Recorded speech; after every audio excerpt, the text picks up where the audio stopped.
Нарцисс гүлін осылай тереміз. Таңертең бізге жұмысқа барған кезде 10-нан тересіңдер, немесе 15-тен тересіңдер деген сияқты количествосын айтады, және сантиметрін айтады. Әр күні әртүрлі 28 сантиметрден басталып 32-35 сантиметрге дейін баруы мүмкін.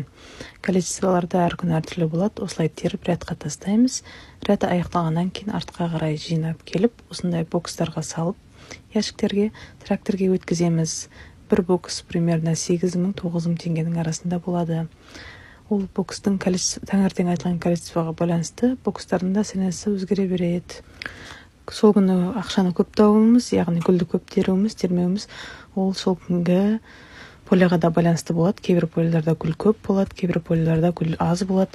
Кейде мүлдем норманы ғана жауап қайтатын күндеріміз болады. Біздің қазір істеп жүрген фирмамызда сағаттарымыз азайып кетті. Осы алдыңғы апта және осы апта, себебі біздің терген гүлдерімізді фирмамыз сатып үлгермей жатыр. Оның барлығы холодильникте сақталып тұр екен, ал холодильник толып кеткен.